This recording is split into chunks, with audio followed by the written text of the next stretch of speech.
सड़क से लेकर संसद तक देश की जनता के हितों को ध्यान रखने वाले वो नेता जिसे आलीशान जीना चाहिए, वो गरीबों के घर खाना खाते हैं तो कभी सड़कों पर पैदल यात्रा करते हैं तो गरीब तबकों के साथ पूरा दिन बिताते हैं।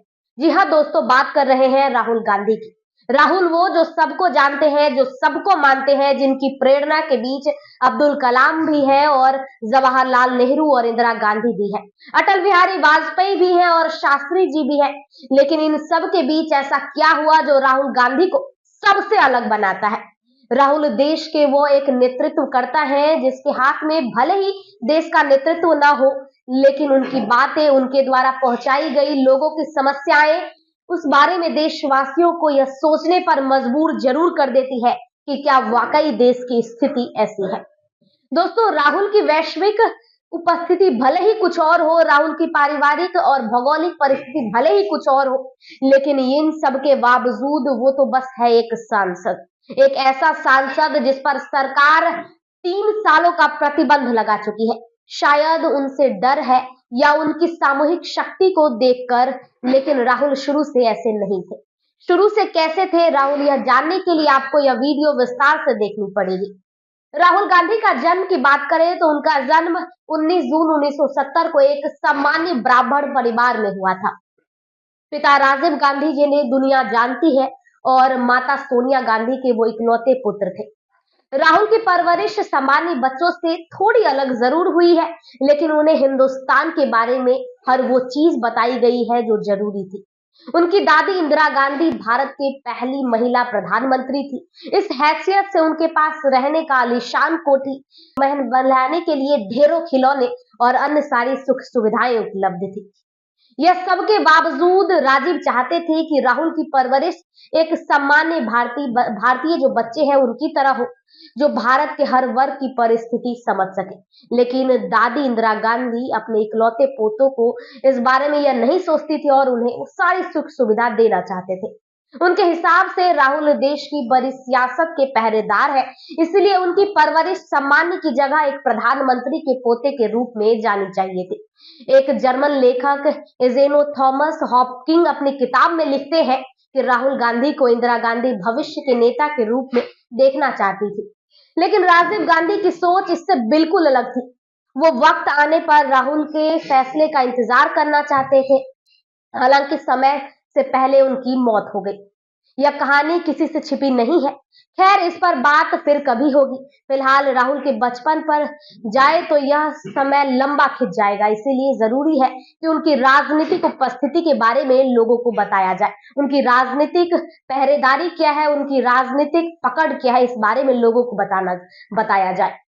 राहुल ने विदेश से स्नातक की पढ़ाई करने के बाद 3 सालों तक माइकल पोर्टल की कंपनी में काम किया, जिसे कम लोग ही जानते हैं। इसके बाद 2004 में वह भारत आए और आते ही अमेठी का दौरा किया, जिससे जनता प्रभावित होने लगी और राहुल हेडलाइन के रूप में तमाम मीडिया संगठनों में छाने लगे। थोड़ा समय और बीता, उनके परिवार के सबसे सहयोगी सदस्य और कांग्रेस के बड़े नेताओं में से एक अमजद पटेल खान ने उन्हें चुनाव लड़ने के लिए कहा। कांग्रेस अध्यक्ष सोनिया गांधी और पार्टी के शीर्ष नेतृत्व की बात मानते हुए वह चुनावी समर में कूद पड़े। वह अपने पिता के पूर्व निर्वाचन क्षेत्र पर उत्तर प्रदेश के अमेठी से लोकसभा चुनाव के लिए खड़े हुए। चुनाव में उनकी उपस्थिति ने इतना शोर मचाया कि वह 1 लाख से भी अधिक विशाल बहुमत से, विशाल वोट से जीत गए। दोस्तों, यह राहुल की राजनीतिक करियर की शुरुआत थी। शुरुआत में ही लाखों वोट से जीत गए।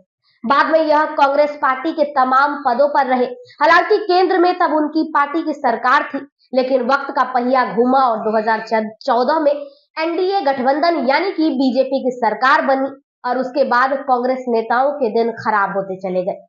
राहुल पर केंद्र सरकार ने तमाम ऐसे प्रहार किए जो बाद में निराधार साबित होते गए। लेकिन एक वक्त ऐसा भी रहा, एक वक्त ऐसा भी लगा था जब राहुल का करियर राजनीति के रूप में खत्म माने जाने लगा था। लेकिन राहुल उस पिता के बेटे हैं जिसने भारत में क्रांतियां पैदा की थी, चाहे वो कंप्यूटर हो, सेलफोन हो या फिर बिजली हो। और अपने पिता की प्रेरणा ही समझिए। राहुल ने खूब मेहनत की और राहुल ने कभी भी हार नहीं माना और आज के समय में विपक्ष के सबसे चर्चित नेता हैं। वो अपने हर अभिभाषण से प्रधानमंत्री और उनकी पार्टियों के द्वारा बोले गए झूठ को हमेशा बेनकाब करते नजर आते हैं। यह उनकी उपलब्धि है कि देश की अन्य पार्टी की सरकार होते हुए भी कांग्रेस का वोट परसेंट सबसे ज्यादा है। राहुल ने हाल ही में जो ट्वीट किया है वो इस प्रकार है कि प्रधानमंत्री अपनी जाति के नाम पर झूठ बोल रहे हैं। उन्होंने दूसरा जो ट्वीट किया वो ये किया कि देश में धर्म मजहब के नाम पर क्रांतियां हो रही है, लेकिन रोजगार के मामले में सरकार चुप्पी साधी हुई है। वही अगला ट्वीट वो ये करते हैं कि राहुल की न्याय यात्रा से जुड़ा हुआ है, जिसमें उन्होंने 5 मुद्दे पर सबकी भागीदारी की उम्मीद की है, लेकिन इन सब के बावजूद सरकार जो सुनना ही नहीं चाहती है, वो राहुल को देखना ही पसंद नहीं करती है।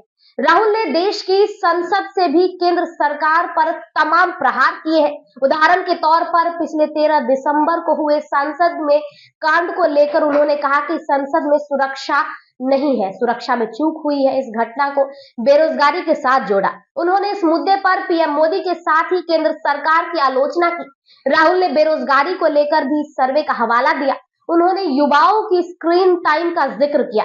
अब सवाल है कि राहुल गांधी की बेरोजगारी के पीछे तर्क में कितना दम है, कितना होश है, कितना हवास है। इससे पहले राहुल गांधी ने कहा कि संसद में कुछ दिन पहले 2-3 युवा जंप करके अंदर आ गए। जंप करते हुए हमने देखा, सबने नहीं देखा। अंदर आए, थोड़ा धुआं फैलाया, बीजेपी सांसद सब भाग लिए। वो अलग बात है कि वो अपने आप को देशभक्त कहते हैं। हवा निकल गई उनकी।